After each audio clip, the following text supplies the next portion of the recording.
विश्वामित्र के पास वशिष्ठ जी गए। तो वशिष्ठ जी पहले के जमाने में कोई विदाई देते न, तभी रुपया पैसा चीज वस्तु देते। पहले तपस्या देते कि मैं 2 वर्ष की तपस्या आपको विदाई में स्वागत में देता हूं, मेरे 4 वर्ष का पुण्य फल आपको भेंट देता हूं, स्वीकार कर। तो विश्वामित्र ने 60,000 वर्ष तपस्या वशिष्ठ जी को विदाई में, मेहमान को विदाई देते ना, भेंट दिया। जब वशिष्ठ जी महाराज के पास विश्वामित्र जी आए और विश्वामित्र जी की आगता स्वागता के बाद विदाई हुई, तो वशिष्ठ जी ने कहा मुनीश्वर आप आए हैं तो विदाई की वेला पे मैं 2 क्षण मेरे सत्संग के आपको भेंट देता हूं। हमने 60,000 वर्ष तपस्या दी और तुम 2 क्षण सत्संग दे रहे। बोले मुनीश्वर 60,000 वर्ष तपस्या से भी सत्य स्वरूप ब्रह्म का ज्ञान ऊंचा है। कैसे ऊंचा है हम नहीं मानते, चलो निर्णायक ब्रह्मा जी से निर्णय करें। दोनों के पास शक्तियां सिद्धियां थी। ब्रह्मलोक में गए। ब्रह्मा जी ने देखा अगर मैं वशिष्ठ की बात सच्ची कहता हूं तो विश्वामित्र जरा तेज मिजाज के गुस्से में आ जाएंगे, नाराज हो जाएंगे, बोलेंगे पक्षपात करते हो। निर्णय तब देना चाहिए जब दोनों पक्ष हमारी बात स्वीकार कर रहे हैं। ब्रह्मा जी ने कहा कि भाई मैं तो व्यस्त हूं, भगवान नारायण के पास ये तुम्हारी गुत्थी सुलझेगी। भगवान नारायण ने कहा भाई मैं तो देखो देवताओं का पक्ष लेता हूं, दैत्यों को फिर चक्कर में डाल देता हूं। सृष्टि के नियमन में मुझे सात्विक भक्तों की प्रार्थना और श्रद्धा प्रीति के तरफ मेरा झुकाव है। तुम्हारे जैसे ऋषियों का तो पक्षपात रहित निर्णय तो कोई तटस्थ व्यक्ति कर सकता है। नारायण ने सोचा मैं काहे को विरोध मोल लूं, शिव जी के पास भेज दिया। शिव जी ने कहा भाई हम तो देखो उघड़दानी है भोलेनाथ, तुम ऐसा करो शेष के पास चले जाओ।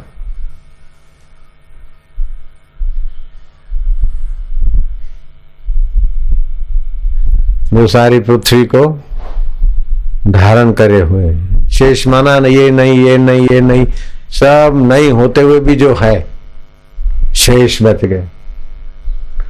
जागृत जागृत की वस्तु नहीं है, स्वप्न स्वप्न की वस्तु नहीं है, गहरी नींद और गहरी नींद की अवस्था नहीं है, फिर भी जो शेष रहता है वो पर ब्रह्म परमात्मा चैतन्य।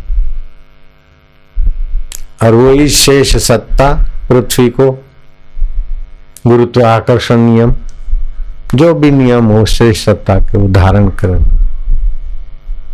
तो शेष जी के पास गए। कहानी है तो आम आदमी शेष सत्ता नहीं समझेंगे तो शेष नाग समझा दिया। शेष देवता ने कहा भाई मैं तो पृथ्वी को थामे थामे वर्षों से, अब तुम्हारे जैसे बड़े ऋषियों का निर्णायक बनना हो तो थोड़ा ये पृथ्वी का भार आप लोग कोई संभाल लो, तो मैं फिर जरा शांत दिमाग से आपका निर्णय करूं। विश्वामित्र ने कहा हे पृथ्वी देवी 60,000 वर्ष तपस्या के बल से स्थिर हो जाओ।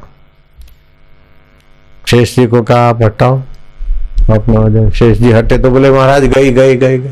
वशिष्ठ जी महाराज आप ही करो। हे वसुंधरे 2 क्षण सत्संग के पुण्य प्रताप से तुम शेष सत्ता ज्यों के त्यों स्थित रहो देवी। पृथ्वी ज्यों के त्यों। विश्वामित्र बोलते अब निर्णय करो। बोले अब मैं निर्णय क्या करूं, सामने ही है। 60,000 वर्ष करने वाला तपस्या करने वाला जीव रहा, तो जब तक जीव है तब तक जोखम है। ये नहीं कोई रात को गहरी नींद में कुछ भी नहीं रहता, फिर भी सुबह सब कुछ करने की योग्यता आती है। वही तो शेष है। और वही शेष कुंडलाकार वो सत्ता है, इसलिए उसको सांप का महिमा दिया। कुंडलनी चित्ती शक्ति। जब दीक्षा देते ने तो कभी कभी कमर पीछे रीढ़ की हड्डी से कमर से ऐसा कुछ ऊपर चढ़ता हो, सर्पिणी ऐसा लगता है, लेकिन सर्पिणी नहीं होती, वो शेष सत्ता चेतना नाड़ियों में ऊपर को उठती है, मूलाधार केंद्र है, फिर सभी स्वाधिष्ठान। तो कई लोग ध्यान करते करते ऐसा होता है, कोई यूं होता है, तो वही शेष सत्ता नाड़ी शोधन करके सहस्त्र सार में जाना चाहती है। तो सब मैंने किया हुआ है, पापड़ वेले हुए, कुंडली योगी वो किया है, तभी हमारे साधकों को जो भी आता है फायदा मिल जाता है। कमाता तो बाप है, लेकिन पूरा फायदा पूरे परिवार को मिलता है। ऐसे कमाई तो गुरु करता है, लेकिन साधक परिवार को माल मुफ्त में मिलता रहता है।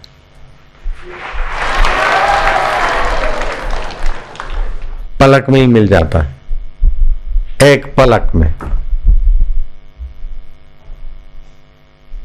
ब्राह्मी स्थिति प्राप्त हो जाए, शेष सत्ता में टिक गए, एक पलक डाल दी, जितने भी हो। कल हरिद्वार में कितने सारे, परसों तरसों कितने सारे लोग बस मंच पे चढ़ते ही एक पलक मार दी, बस सब जोगी रे हम तो, क्या जादू है तेरे प्यार में। वही शेष सत्ता है, एक पलक, झलक पलक। ऐसी सब में है वो सत्ता शक्ति, लेकिन जागृत हो जाए उसकी बलिहारी। तो ये सत्संग से सुगमता हासिल होती है कि दुख आए तो ये मैं नहीं हूं, दुख आप नहीं है, दुखाकार वृत्ति हुई। सुख आए तो सुख आप नहीं, सुखाकार वृत्ति हुई। चिंता आई, भय आई, तो ये सब नहीं नहीं नहीं नहीं, फिर शेष में टिकने की तरकीब मिल जाती, तो आसान हो जाता है। नहीं तो मुझे ऐसा बनना है, ऐसा बनना है, तो बन बन के कितने भी बनो, लेकिन बने हैं न, तो जो बना है वो बिगड़ेगा। और जो शेष है उसको मैं रूप में जान लो तो निहालो। आदि सत्य जुगात सत्य है भी सत्य, नानक हो से भी सत्य। तो जो सत्य है, जो शेष है वही सत्य है, जो सत्य है वही चित्त है।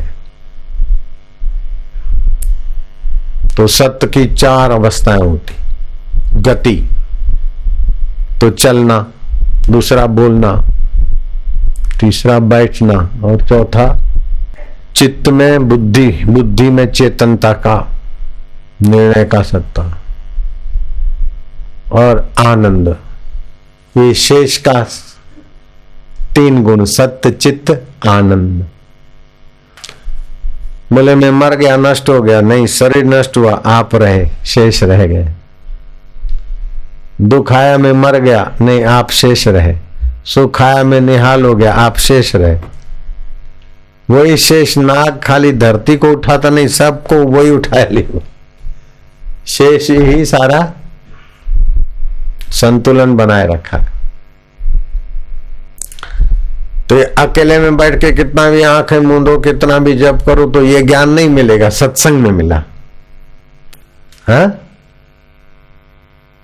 अकेले बैठ के साधना करे या विचार करे तो उतना नहीं होता। सत्संग में, शास्त्र और परस्पर विचार में बड़े बड़े रहस्य खुलते। सत्संग से आदमी की ऊंची सूझ पैदा हो जाती। ध्यान की आजकल बहुत महिमा है, और हम भी ध्यान की महिमा तो स्वीकार करते बोलते, लेकिन ध्यान आप जो सुनने हैं, समझे हैं, सोचे हैं, ध्यान में वही पक्का होगा।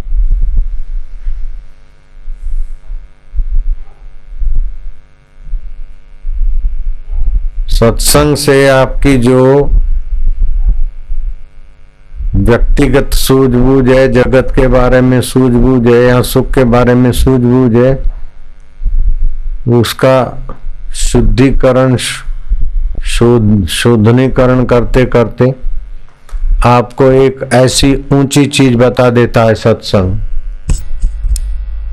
कि बहुत जन्मों की मेहनत, बहुत जन्मों की खटपट पूरी हो जाती। इसलिए बोलते एक घड़ी आधी घड़ी, आधी में पुनियाद, तुलसी संगत साधकी हरे कोटि अपराध। करोड़ों अपराध हर जाते हैं। हल्के विचार, हल्के कर्म करने की वासना, मान्यता सब कट जाती।